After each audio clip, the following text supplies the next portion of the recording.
बहू का नेग। शीना को उसके ससुराल वालों ने एक शादी में पसंद कर लिया था। अरे, वो लड़की तो बड़ी प्यारी है। मेरे बेटे अमन के लिए बात चलाओ ना। बस फिर क्या था, किसी रिश्तेदार के दखल से दोनों की शादी हो जाती है। लेकिन शीना की सास पारुल और उसकी देवरानी आसपास ही रहते थे। शादी के बाद शीना कहती है, सुनिए जी, ये चौका छूने की क्या रस्म होती है, जानते हैं क्या आप? अरे नहीं यार। हाँ, पर मम्मी को चाची से बोलते सुना था कि आज तुमको किचन की जिम्मेदारी देंगे, तो वो लोग आ रहे हैं खाना खाने हमारे घर। हे भगवान, ये कैसी रस्म है? साड़ी पहनकर किचन में खाना बनाना, ये तो कंप्यूटर की कोड को डिकोड करने से भी ज्यादा मुश्किल काम है। अरे चिंता क्यों करती हो, माँ है ना, सब संभाल लेंगी। वो बहुत समझदार है। शीना को भी पति की बात ठीक लगती है। वहीं घर पर शीना की चाची सास, ससुर और उनकी बहू खाने पर पहुंचते हैं। शीना की चाची सास उसकी सास से कहती है, अरे कहाँ है दीदी? आप अभी भी किचन में हैं क्या? रस्म बहू की है या आपकी? चाची की बहू कहती है, और हमारी चौका छूने की रस्म थी, तो हम तो सुबह 4 बजे ही किचन में पहुंच गए थे। अरे तेरी ताई ने सर पर चढ़ा रखा है बहू को। शीना सबकी बात सुने बगैर सामने आती है। अरे आज तो तेरी चौका छूने की रस्म थी ना, तुम ही देर से आई हो। वो चाची, मुझे ना साड़ी बांधने में देर हो गई। तो वक्त से उठा करो ना। पता है जब नई शादी है, रस्में होनी है, तो फिर थोड़ा कम आराम कर लोगी तो कुछ घट नहीं जाएगा। शीना की सास को बहुत बुरा लगता है कि चाची उसकी बहू से ऐसे बात कर रही है। अरे शीना, चलो किचन में, मैं तुम्हें समझा देती हूँ कि कैसे क्या करना है। देखो, मैंने सब बनाकर यहाँ रख दिया है। तुम्हें सिर्फ हलवा बनाना है। उसकी भी पूरी तैयारी कर दी है बेटा। बस किशमिश डालकर हलवा में मिलाकर लेकर आ जाना। बस फिर क्या था, एक एक कर शीना सारा खाना टेबल पर लगा देती है। अरे बहू ने इतना सब बना दिया, वाह जी वाह। तभी शीना बोल देती है, नहीं नहीं चाची, ये सब तो माँ ने बनाया है, मैंने तो सिर्फ इसे टेबल पर लगाया है। वो साड़ी पहनकर काम करना अभी थोड़ा मुश्किल होगा ना। चाची सास तो सुनकर मानो बिफर ही जाती है। ये क्या बात हुई दीदी? मैं जब शादी कर कर आई थी तो आप बड़ी थी, पर किचन में ना आप आई और ना माँ जी। हाँ, क्योंकि उस वक्त मैं बहू थी और मुझे सास के हिसाब से काम करना था। लेकिन अब मैं सास हूं तो मैं बहू को वैसे ही बनाऊंगी ना, जैसा कभी मैं बनना चाहती थी। खैर, चाची सास खाना खाकर वहां से चली जाती है। कुछ दिनों बाद, अरे शीना, ये क्या पहन रखा है? हे भगवान, इस परिवार में क्या हो रहा है? अरे क्या हुआ छोटी, इतना क्यों चिल्ला रही हो? इसने पहना क्या है?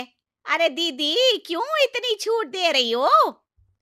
शीना, जो कि सलवार सूट पहने खड़ी थी, चाची के गुस्से को देखते ही अंदर चली जाती है। देख छोटी, हम दोनों को आज की बहुओं से तुलना नहीं करनी चाहिए।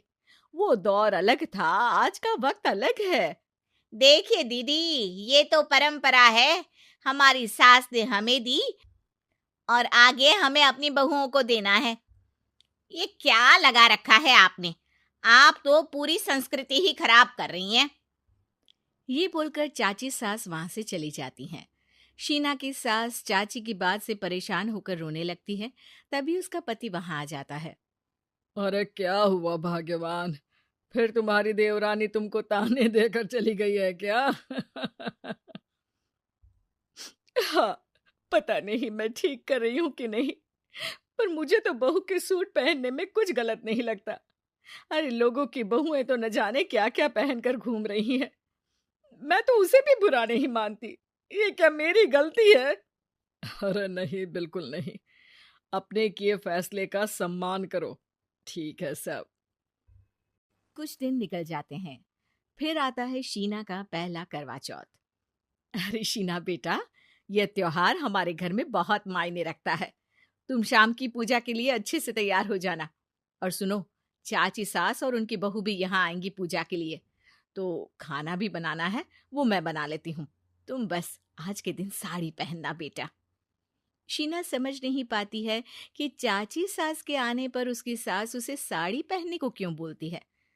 नहीं नहीं माँ जी, मैं सारा खाना बना लूंगी, आप उसकी चिंता ना करिए, अब तो मैंने सब कुछ सीख लिया है। शीना की सास उसकी बात पर खुश हो जाती है। छोटी को पता न चले कि मेरी बहू घर में सूट पहनती है, तो मैंने आज साड़ी पहनने को बोल दिया। क्यों लोगों को बिना वजह बात बनाने का मौका दें।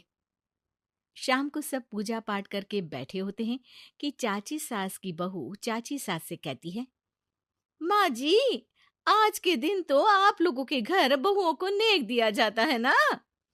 हाँ हाँ बहू, बोलना, तुझे तेरी सास से क्या चाहिए। हाँ शीना बेटा, तू भी बता दे कि तुझे क्या चाहिए।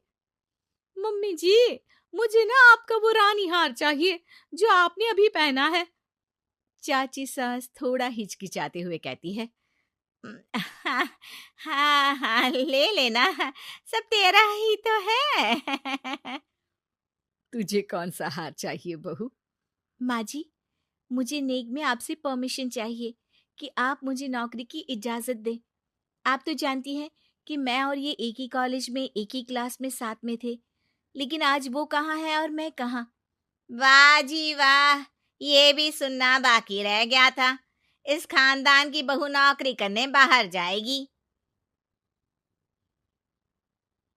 और मैं भी तो इंटर पास हूँ, पूरे सेकंड डिवीजन, लेकिन कभी मजाल है कि नौकरी की बात की हो। पर दीदी, मैंने एमबीए किया है, वो भी बड़े संस्थान से। तभी शीना का पति और ससुर भी वहां आ जाते हैं। देखो बेटा, मैं वही सोच रहा था कि तुम नौकरी करने के लिए क्यों नहीं बोल रही हो। मुझे लगा शायद तुम नौकरी करना नहीं चाहती हो। नहीं पापा, वो तो हमेशा से ही कुछ नाम कमाना चाहती है। अपने माता पिता को भी इसने कहा था कि वो आप लोगों को अपनी तरह से समझ लेगी। सास को शांत दिखकर शीना कहती है, मम्मी जी, मैं वादा करती हूँ, घर का सारा काम करके ही ऑफिस जाऊंगी। खाना पीना किसी भी चीज के लिए घर वालों को परेशानी नहीं होने दूंगी।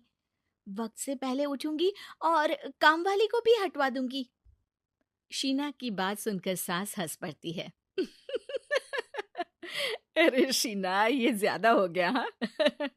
बिल्कुल काम करो बेटा, पढ़ी लिखी हो, नौकरी में अच्छा कर सकती हो। जरूर बेटा, दिया तुम्हें तुम्हारा नेग।